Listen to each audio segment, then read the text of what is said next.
मौलवी साहब जड़ा ना वो मोटरसाइकिल हुण जी पाउण लगे गोश्त। बिस्मिल्लाहिर्रहमानिर्रहीम। अस्सलाम वालेकुम। मैं थोड़ी भैन पंजाबी पठानी, तुसी देख रहे हो मेरा यूट्यूब चैनल। लफाक तुहानू खुश रखे, आबाद रखे, इसी दुआ दे नाल शुरू करते हैं अज दा व्लॉग। सुबह का टाइम आ, नाश्ता मैं बना लिया वा। बच्चे स्कूल चल गए आ। क्यों बिलाल का जोड़ा स्कूल है ना वो 9:30 बजे लगता वा, तो रेहान का स्कूल ना 9 बजे, पूरे 9 बजे। तो दोनों जने स्कूल चल गए आ। रेहान का अज पहला दिन ना, ते बिलाल का अज दूसरा दिन ना। ते स्कूल खुल गए आ। ठंड भी काफ़ी ज़्यादा आ, अज भी धुंध बहुत ही ज़्यादा पई आ इधर ना। कवियां नूं ना असी रोटी पा दी आ। धुंध देखो किन्नी ज़्यादा धुंध आ, ते कवे जड़े आ ना वो खा पी के रज गए आ। ते ना इन्नी रोटी ना हजे पई आ, ते कुछ इन्होंने ना इदा सिट दी आसे पासे। ते हुण अज दूसरा है मेरी बहुत ही अच्छी भैन आ। मेरिया भैन सारिया अच्छियाँ हैगियाँ, लेकिन मेरी एक भैन आ ते ओहदी वालदा फौत होई सी। जाहिर आ मावां जड़ियां होंदियां ना सब दियां सांझियां होंदियां। ते कुछ दिन पहले मैं ओहदा कुलां दा ख़त्म दिलाया सीगा, ते अज ना ओहदे ख़त्म आ 9वें दा। ते ओहदा तां पकवाई वाला भाई जड़ा वा ना वो इत्थे आ जांदा वा, लेकिन उन्होंने कहा भी साढ़े कोल काफ़ी ज़्यादा कम आ शादी का, तो तुसी ना देग ना समान इत्थे लैके आओ, तो असी ना अपने घर दे अगे ना काफ़ी देगां बनाउणियां, तो उत्थे ना असी तुहाडी देग भी बना लवांगे। तो इधर असी आईए तो फिर ना साडा टाइम काफ़ी खराब होएगा। तो असी उन्होंने कहा चल कोई ऐसी गल नहीं, पहले भी असी उत्थों तैयार करके ना तो लैके आ जाते सीगे। तो अज भी बिलाल दा पापा ना सुबह सांझरे दा उठिया वा, तो वो लैके गया समान, उन्होंने दे के आए आ। तो हुण ये बिलाल नूं छड्डण गए आ स्कूल, तो उस तो बाद फिर फ्रूट लैन जाएगा, फ्रूट लैके आएगा। क्यों सुबह सुबह ना फ्रूट जड़ा वा ना वो नहीं हुंदा, इस करके ना। तो कहंदा सी भी हुण बिलाल नूं छड्ड के ना 9:30 हो गए आ, तो स्कूल फिर मैं जावांगा फ्रूट लैन। तो फिर फ्रूट लैके आएगा, तो जो सीन होणगे अपने भैणां भरावां नाल शेयर करांगे जी। नाश्ता सारिਆਂ ने कर लिया वा, तो हुण दूसरा जड़ा मेरा बड़ा बेटा वा ना माशाल्लाह फुल देखो किन्ने प्यारे ना फुल साडे। ते इधर ना एदी आज जड़ा असी दूसरा लवाया ना, तो काफ़ी एदी ना खुशबू सी ना फुल्लां दी। ते पहले वाले फुल जड़े आ ना ख़त्म हो गए आ, पत्ते जड़े आ ना घिर गए आ। ये भी दूसरा साफ करांगे। तो हुण ना मेरे को इस टाइम बिल्कुल ही नहीं हैगा, मैं काफ़ी ज़्यादा मसरूफ हाँ। तो ये ना नवे नवे नवे पत्ते ते नवे फुल आउण लगे आ इहदे ते। ते पता नहीं की वजह मेरे ना हत्थ जड़े आ ना इस तरह सर्दियों दे विच ना हो जाते आ। मैनू काफ़ी ज़्यादा ये ना होई हुंदी है भी ये ना इस तरह अच्छी नहीं लगते। तो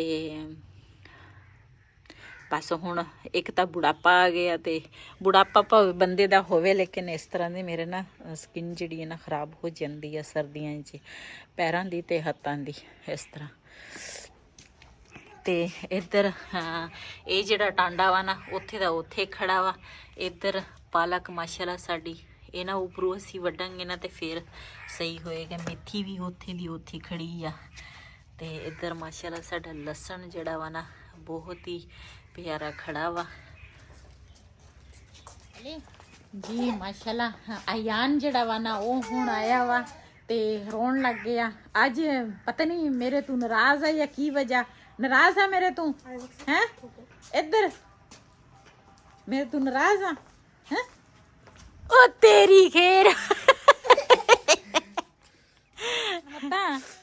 अयान अयान अयान ना जदों दा बीमार होया ना, ते उदों दा ना ये दूसरा जिद बहुत करन लग गया। ते अपने मामू दे नाल सही रहिंदा वा, ते मैं कैमरा खोलिया ते ये भज गया।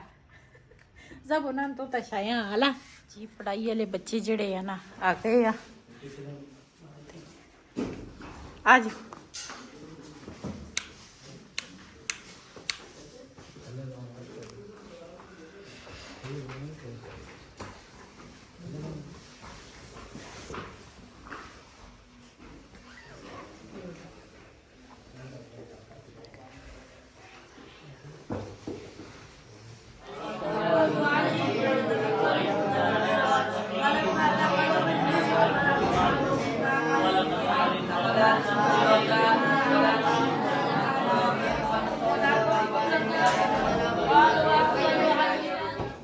मैं आया वहाँ जी मंडी ते समान लैन ते सौदे भी लै ले, प्याज भी लै लिया ते माशाल्लाह रक्शे का सारा समान लोड होके आया इधर ते हुण लैन लगे जी गोश्त।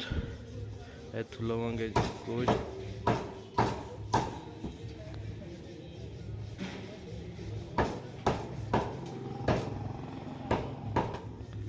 धुंध अज फिर माशाल्लाह बहुत ज़्यादा वा ते ठंड भी बढ़ रही है। भाई और आगे जला रहे हैं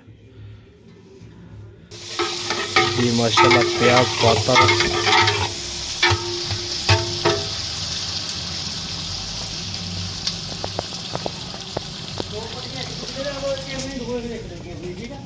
इधर मसाले सारे मिक्स करके भाई ने इकट्ठे पा देने हैं। ए बनाया जी पेस्ट दूसरे दा अदरक ते प्याज हरिया मिर्चा हो गया सार दा पेस्ट बना के टमाटरां दा ये अलग डब्बा भरता इन्होंने हुण ये भी पा देना वा। इधर इन्नी सर्दी दे विच बर्फ कुट रहे हैं किते खीर बनानी है। ये कानू लाउणी है अच्छा खीर बनाई जी किसे वास्ते ते और लाउणी इन्होंने। इधर जी लाई है खीर बना के ना इन्होंने बर्फ लाउंदे आ ते इन्नी सर्दी दे विच टाइम है नहीं सीगा ते इस वास्ते फिर इत्थे घर दे इन्होंने घर दे विच ही देग बना लई है।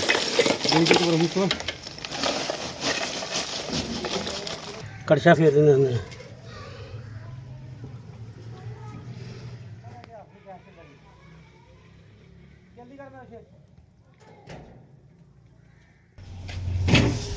हुण जी पाउण लगे मसाले के पाते आ। हुण जी पाउण लगे गोश्त पा दे।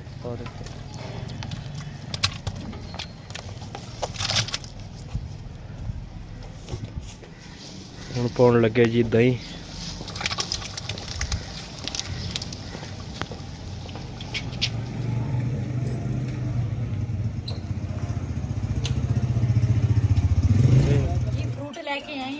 ਜਿਹੜਾ ਵਾ ਨਾ ਫਰੂਟ ਦੇ ਵਿੱਚ ਕੇਲਾ ਵਾ ਅਮਰੂਦ ਆ ਨਾ ਹਾਂ ਕੇਲਾ ਅਮਰੂਦ ਸੇਬ ਤੇ ਇਹ ਨਾ ਧੋਵਾਂਗੀ ਪਹਿਲੇ ਸੇਬ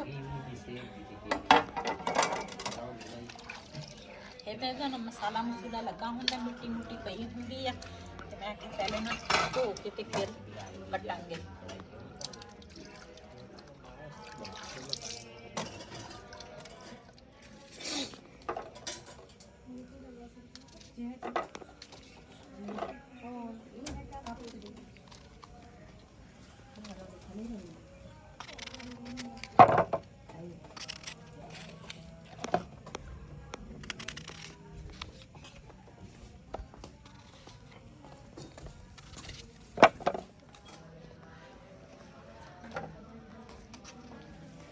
जी कुछ मेरिया भैन कहंदियां सी तुसी ना अयान नूं नहीं दिखाउंदे ते अयान नूं अज मैं बुलाया वा। मैं आख्या अयान कोल बिठा के ते मैं आख्या जिहड़ियां भैणां बहुतियां अयान दे दूसरा फेम की ओनू कहंदे फैन है फैन ते ए अयान दे फैन वास्ते ना मैं अयान नूं कोल पहले केला खा रही हां ए कहंदा मैनू केला दिओ। मैं कहा सेब खा ला केला जड़ा वा ना ठंडा बहुत आ कहंदा मैं तां केला ही खाना। वो भी हाथ च लैके बैठा वा ते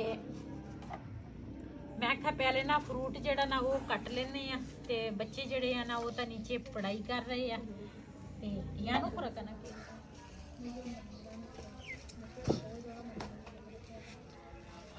ताऊ सुपर ताऊ पर ए जदों दा हुण बीमार होया ना उदों दी जिद भी बहुत करदा वा ते मेरे हाल तो बहुत घट आउंदा वा। मैं इहदे नाल बड़ा प्यार करदी हां लेकिन ये ना हुण घट गया इहदा प्यार मेरे नाल इन्ना नहीं करदा। अपने मामू नाल बहुता प्यार करदा वा। मैं तो इहदे कोल केला लैके वैसे मैं जान के इहदे कोल केला खादा। मैं आख्या भी कोई ना इहदी बोलण दे विच कोई चेंजिंग आ जावे ते बोलण लग जावे चुप बैठा सी ते ओह हुण केला जिहड़ा मैं खादा वा ना ते ओह देखदा वा भी इहनूं हुण मैं की करां। ब्रोका लोरा रुका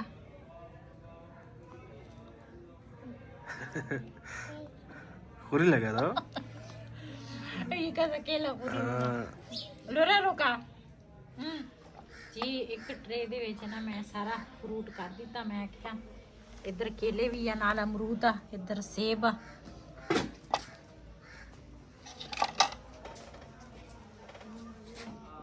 तुम आबिदून मा अअबुद वला अना आबिदुम मा अबदतुम वला अंतुम आबिदून मा अअबुद लकुम दीनुकुम वलिया दीन। इला सवाब के बारे पेश करें मेरा मौला कबूल फरमा। हजरत मोहम्मद मुस्तफा अहमद मुर्तज़ा सल्लल्लाहु तआला अलैहि व सल्लम बारी हज्जतन तौफीकन नजराना औलाद नरीना अता फरमा। बेरिज़्क़न रिज़्क़ हलाल तय्यब अता फरमा। अल्लाहुम्मा रब्बि मैं तो खाना ला मुझे आया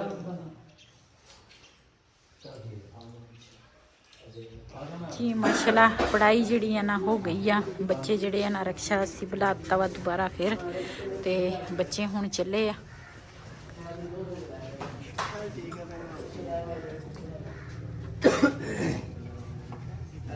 आई मालो तो सिरो प्रश देवो जी। मैं तो ना इस टाइम बर्तन सारे धो के ना ते उस तो बाद फिर मैं सोना हुंदा वा। शाम का टाइम आ ते बर्तन धो के आई हाँ। चूल्हे की जगह जिहड़ी है ना वो हजे साफ करने वाली है, वो करांगी। सारे हजे बैठे आ ते मैं कहा थोड़ा थोड़ा ना हत्थां नूं तेल ला लवां ताकि खुश्की जिहड़ी है ना खत्म होवे। ते आंटी दा अज 9वें दा खत्म सी ते अल्लाह ताला कबूल करे।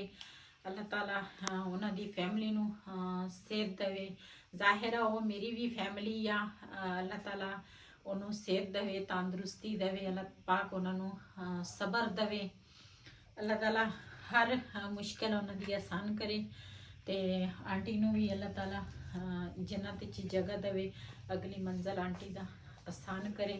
आंटी दा नाम सीगा परवीन अनवर ते वैसे तो मैं जदों ख़त्म पढ़ होया सी उदों भी नाम लिया सीगा ते लेकिन मैं आख्या हुण भी जिन्ने भी मेरे भैन भरा मेरी वीडियो देखते सब ने ओहदे अगली मंजिल वास्ते दुआ करनी आ ते उन्हां दी फैमिली नूं अल्लाह ताला सबर देवे। क्यों ये जिहड़ा सदमा वा ना माँ बाप दा ते ये किसे नूं अल्लाह ताला ना दिखावे।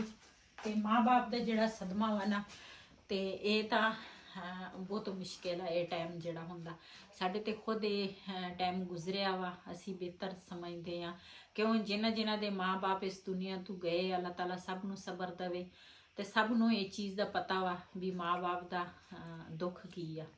तो इस वीडियो का मैं इत्थे करांगी एंड। अज दा व्लॉग मेरा सी। अगर मेरा व्लॉग पसंद आया होवे मेरे चैनल नूं सबसक्राइब करें, लाइक करें, शेयर ज़रूर करें। इसे दे नाल अपनी भैन नूं दिओ इजाज़त। अल्लाह हाफिज़।